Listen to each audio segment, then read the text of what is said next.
Nice ni Michelle. The crunch. There you go. Oops.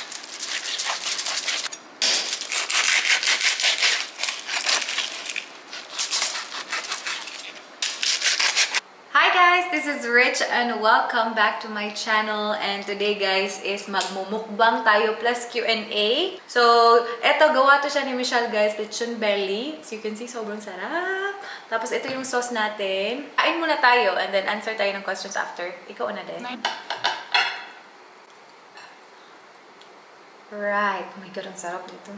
Dinner. Perfect dinner. Then we have Coke as well. Okay na ba yung lighting natin? The last time na ganito tayo, meron kasi tayong bisita and that happened sa previous contract natin. So, hindi ko napakita sa inyo, hindi ako nakapag-mukbang and whatnot, pero sobrang sarap nun. Ngayon, magpapaano na ako sa inyo. Papakita na ako sa ating pagkain.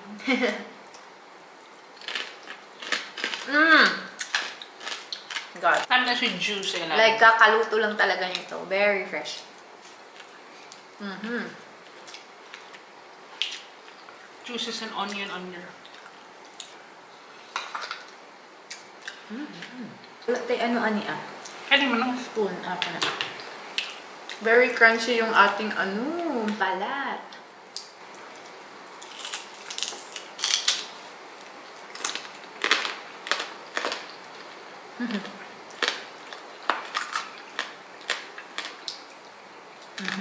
Nag-walking kami kanina ni Michelle, so okay lang kumain ng marami. Stretching lang. Uy, naglakad kayo ako. Nag-jogging pa nga ako.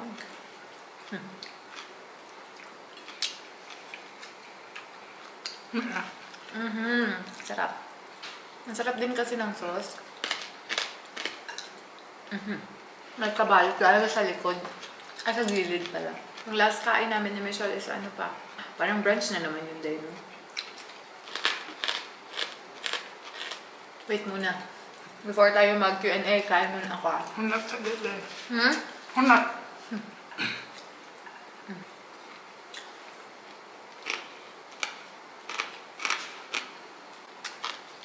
Crunchy. Crunchy, very crunchy.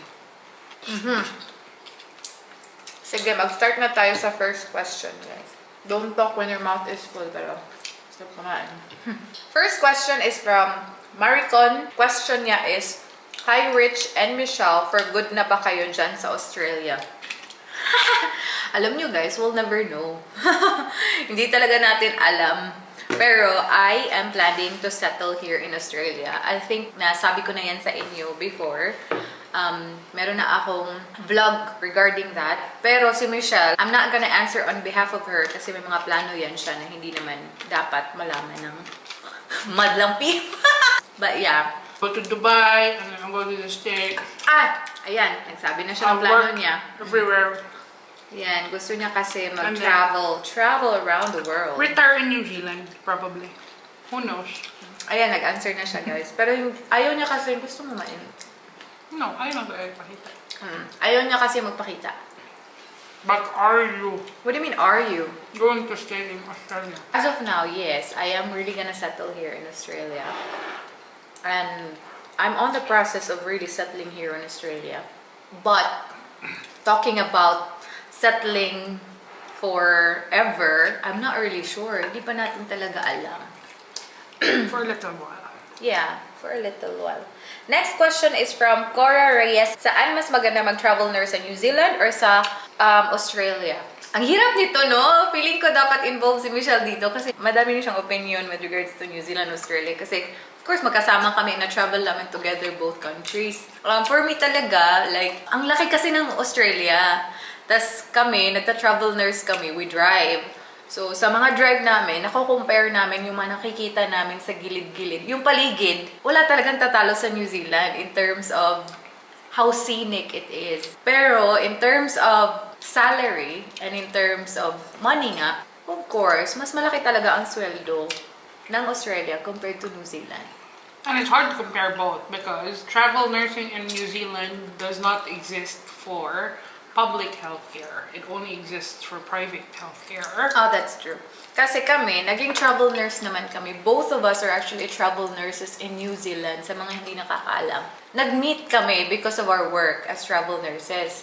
And it was aged care. It was private. Hindi siya tulad dito na public siya. So it's difficult to compare because we didn't work public there. Accommodation were really nice because it was privately funded.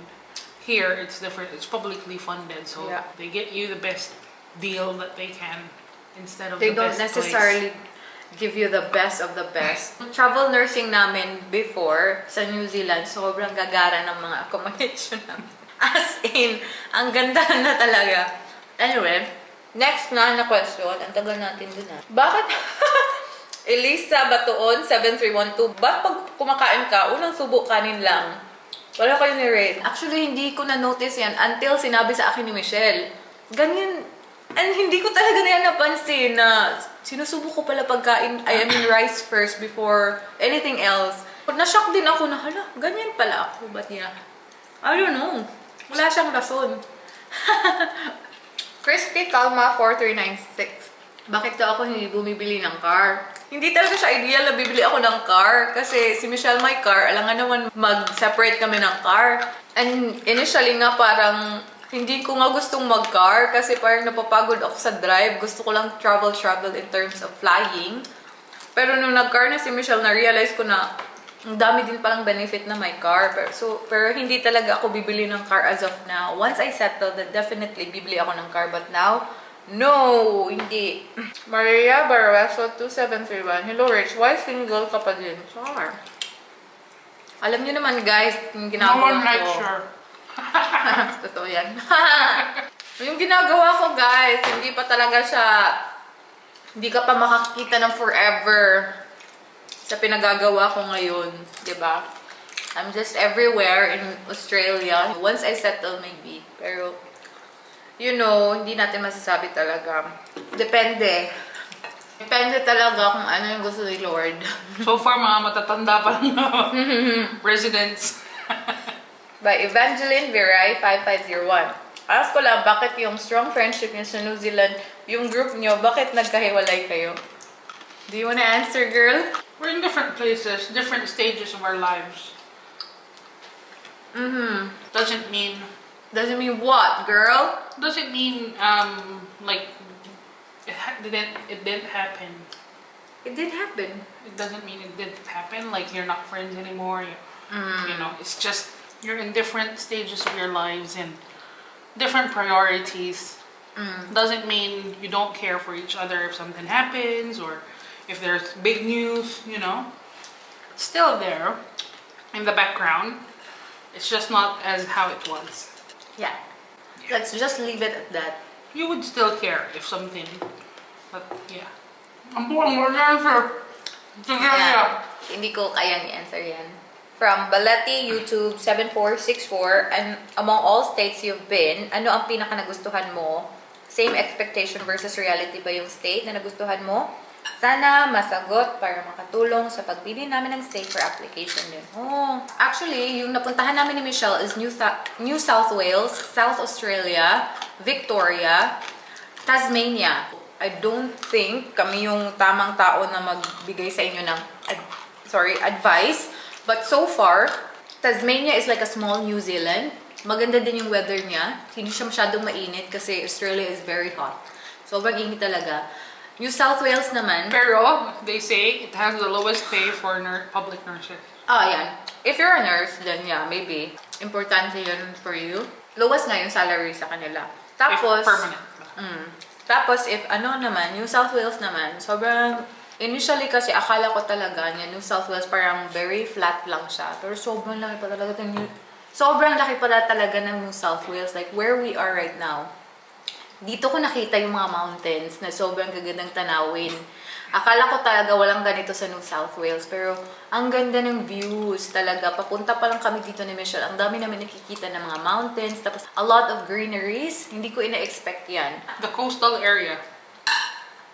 Oo, yung coastal areas din guys. Kasi napunta kami ng Newcastle eh. Sobrang ganda doon. So, maganda siya in a way, but salary-wise, if you're a nurse as well, hindi din siya ganun kalaki compared to other states. In South Australia, medyo na-shock ako sa South Australia kasi maganda pala talaga siya. I think it's underrated. Like, people go to like Melbourne, Sydney, big cities agad. Pero nung napunta ako sa Adelaide, maganda pala talaga siya. Mga roads and highways, mas organized siya. Hindi siya nakakaloka. Other cities, nakakaloka yung ano nila, public roads and highways nila. But we haven't been to Queensland yet, or Gold Coast is. Yun nga, sa mga napuntahan natin, ganun siya. Sa mga hindi natin napuntahan, hindi pa natin alam. So what else? Victoria naman, hindi kami nakapag-work doon. So I'm not really sure kung ano yung situation nila sa salary, in terms of salary ng mga nurses. Pero nakapunta na nga kami doon and may mga areas kami na napunta na sobrang ganda, parang New Zealand. Tapos medyo malamig siya na area. So I feel like doon na mga areas maganda mag-settle. But the rest, I feel like super busy and it's just not for me. Depende din naman yun sa tao. So next question is, free ba daw yung accommodation? She's free. It's free, guys. Free lahat ng accommodation namin. It's part of the contract. Travel. Everything's actually free. They could provide you with a car, or they could provide gas money, except food. But, may mga contracts kami na we are given meal allowances din. Which you can use for anything. From name is Lara. Parang mas magastos ko kasi mag-travel nurse base sa mga nakikita sa vlogs. Worth it naman po ba ang salary? Mas maganda po ba ang pay kaysa pag regular nurse lang? Of course, guys. Otherwise, hindi ko to gagawin. Travel nursing is work-life balance. Yeah. You work, you earn good money, then travel. You have money to travel and spend. Yeah. Parang for me, parang super easy nung pagka-travel nurse ko before compared now. Pero ang ganda kasi ng tandem namin ni Michelle kasi whenever we go into contracts, iniisip na namin yung gala namin after contracts, which is the goal. It keeps you motivated talaga. And it's different in New Zealand because we've been traveling to bigger cities there, like Christchurch, Wellington, Auckland. Yan pala, oo. Bigger cities. Although there are some smaller ones, Nelson. But still. In Invercargill, Dunedin, but still, Hindi this siya is ganito. different. This is like Rural. 1,000 kilometers from here to there. Yan pala. Ganun ba? Doon kasi yung mga areas na pinupuntahan namin, cities. Tapos nung napunta ako sa Auckland, doon ako nag-learn ng drive, tapos gala-gala sa like, you know, mag-nightclub kami, mga ganun-ganun. So, parang super easy nung mga time na yun. Ito kasi, very different siya. Very remote. So, what we've signed up is rural and remote contract nursing. Kasi, mas malaking bayad. Pwede mo naman tong gawin sa mga metropolitan areas. Pero hindi masyadong mas malaki yung bayad. Just want to ask, what po salary range ng moving nurses? Wala ka. Hindi ko yan sasabihin. Enough to enjoy life. Meron nag-ask, waiting in vain. Question, kung nursing aid ka po, pwede ka po bang maging travel nurse agent sa Australia? Oo, pwede. Merong isang agency, isa lang yung nalaman ko na marami talagang nursing aid or healthcare AIN. assistant or AIN ang tawag dito. Assistant in nursing. Na traveling. So, yun. Mas malaki din yung sweldo. RN, EN, AIN. And also, there were radiographers that we've met in Tassie. Talaga? Hindi ko alam yan. She was from New Zealand too. Dahil pareho mong RN ni Michelle. Yes po, RN po kami ni Michelle. Yung salary, ay hindi ko masasagot yung mga salary. Salary is enough to enjoy, enough to save, and enough to live. Why did you choose to be a travel nurse? Ano mga advantages and downside? I think medyo chika na namin ni Michelle. Yun nga, work-life balance. Kukuha ka ng contract. Nakadepende sa iyo kung how long yung gusto mo na contract at pwede mo siyang i-ayon sa mga gala mo sa life. May ka talaga, flexibility when it comes to working kasi casual lang siya. Tapos the money, it's good money. At tapos you get to travel. You get to meet a lot of people. You get to work in smaller areas which you have more independence. The downside is keep traveling. Palipat-lipat ka. For me, a downside is always adjusting. Always adjusting, paiba-iba yung kasama mo. Ang hirap itimpla minsan ng mga personalities na ibang tao and iba-iba yung routine nila, tapos iba-iba din yung system nila. That's the thing na medyo tricky talaga. That's why I'm saying na hindi siya for everyone, and I feel like hindi siya, well, if you're very flexible and kaya mo naman talagang What about you? You're not flexible. You cannot reach your toes. depende talaga kung you're patient enough, you're flexible enough. Kasi lagi talagang nag-a-adjust. Yun nga, they're expecting you to work in acute, which is ward. Hindi ko pa yan na-try. Dito ko lang yan na-learn na mag-ward setting. Tapos aged care, okay lang naman.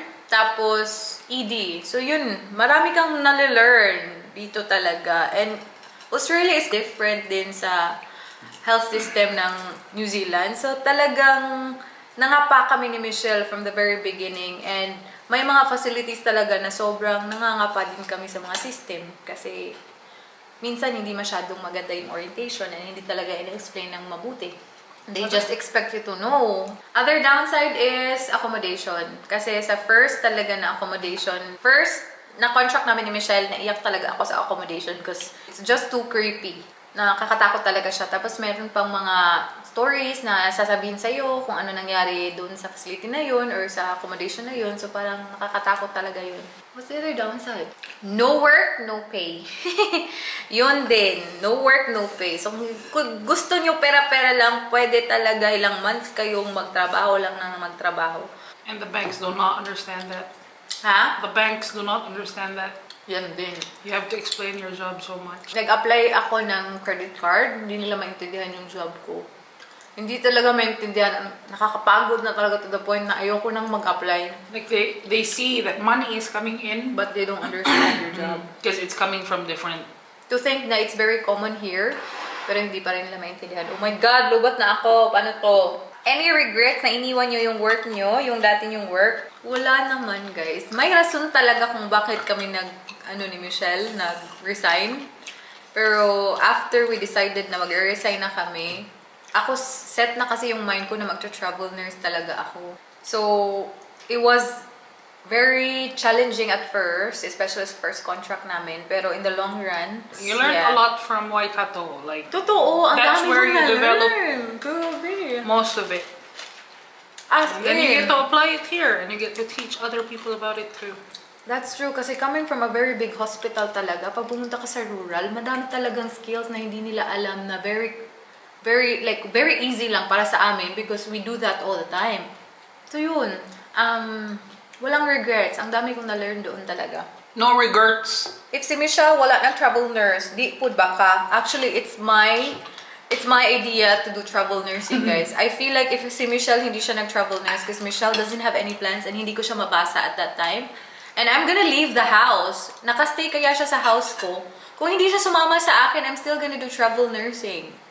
I'm in Dubai now. But, yeah, Michelle's gonna be in Dubai. But, I'm saying, if wala si Michelle, hindi ko siya kasama sa travel nursing, nag-quit na ako dito. And I'm like somewhere in Australia settling down. Yan yung totoo. Pero, this is actually my idea. Naloba tayo, guys. So, nakakonect na kayo sa charger ngayon. But, nabusog na talaga ako. So, hindi na ako kakain as of now. Pero kailangan pa natin, asan na yung coco? Kailan yung balik niya sa New Zealand? This is from Emily. Alam niyo ba, guys, namimiss ko na talaga ang New Zealand. So, I'm really hoping na this year, Michelle, ibalik yung kitagawan. Really hoping this year, makakapunta kami ni Michelle sa New Zealand. Sana, kasi madami kaming gala eh. Ilang weeks po yung minimum and maximum contract nyo per hospital. Ano ba yung minimum, Day? I'm not really sure. Depende siguro sa agency nyo. Basta, we have been doing 6 weeks. Yan yung maximum namin. Last lang namin ng contract, nagsabi sila talaga sa amin na mag-extend kami. So, nag-extend kami na another 1 week. So, ayun, 7 weeks. But Michelle was able to do 12 weeks, Day. Ay, ilang weeks na nagawa mo sa Tasmania? 7 weeks din pala si Michelle sa Tasmania. Ako pala yung 4 weeks doon. Do you work on 8-hour or 12-hour shift? Are you not tired of getting a 6-week assignment? That's very short. In our hospital, we have a lot of traveling nurses that applied. So sa amin naman, guys, it's our choice na 6 weeks lang talaga kami kasi gusto nga namin ma-travel. Like, part of us doing this is to travel as well. Or para malibot talaga yung Australia. Not necessarily lahat ng sulok ng Australia, but malibot siya in a way. Yung mga yung mga cities dito, mapuntahan talaga namin kasi especially we haven't been to Queensland, so yung mga goal namin talaga per state, mapuntahan namin yung mga sikat na mga lugar per state. Yeah. So, 6-week assignment, hindi naman kami napapagod. Actually, we're always looking forward na ma-finish yung 6-week assignment. The only thing is, yun nga, you hop from one facility to another, lagi ka nag-a-adjust. Kasi, di ba, paulit-ulit ka kasing bago. After 6 weeks, another contract, bago ka na naman. Pero choice namin yun. So, you can always go, like, meron nga kaming nag-go 1 year. Meron kami nakilala 1 year and more. From Jessica Geleto, editor mo din po ba minsan si Inday Michelle? Hindi po, uy. Ano akala niyo sa kanya? Hindi siya editor ko, ako nag-i-edit. How do you handle po yung budgeting like groceries po, especially now na nag-travel nurse po kayo? And house chores po? Love you both. When it comes to groceries, hindi kasi kami nagbabudget ni Michelle, di ba? Hindi kami nagbabudget. Depende talaga kung anong gusto namin kainin, anong gustong lutuin ni Michelle. But we don't really budget our groceries. And house chores, iba-iba naman kami ng kwarto. But in terms of cooking, usually si Michelle talaga nagko-cook. So ako talaga tagahugas ng pinggan and cleaning. If you introduce us to your work accommodation, can you also include in the title where it was located? And if it was in Tasmania, Adelaide, and etc. So ito guys, New South Wales to siya. Hindi ko pala siya nasabi. Pero I'm not gonna go into specific kung ano talaga to na facility as of now kasi andito kami. Ito from Maria Cecilia Decina. Daiche. Yung mga brothers ko ba daw is naka-finish ng school or college? Hindi po. Si Marlon naka-finish siya. Pero the 2 boys, ayan, mga Dota boys, hindi. Uy, ito, how young is Michelle? How young are you, Dai? 24.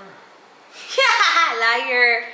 Matanda na yan si Michelle, guys. You take Michelle with you once you find the best location for you to settle down. My God. I'm too heavy to be taken. Hindi ko siya kayang buhatin. Hindi, may mga plano yung iba si Michelle. So, hindi talaga yan conversation namin na so far hindi kami nag-uusap ng like magsettle tayo dito. Hindi. Kasi alam ko kasi iba yung mga plano niya. Iba-iba kami ng plano. Yun lang.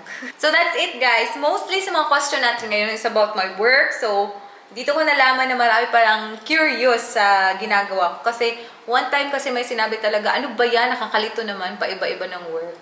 But I already made a vlog actually explaining kung ano yung ginagawa ko. Kasi hindi masyadong na-understand ng iba kung ano yung travel nursing. And especially, very short lang yung contracts ko every time. So lagi nyo ako nakikita na iba na namang accommodation, iba na namang lugar, nag-travel na naman. Pero yun po yung choice namin eh.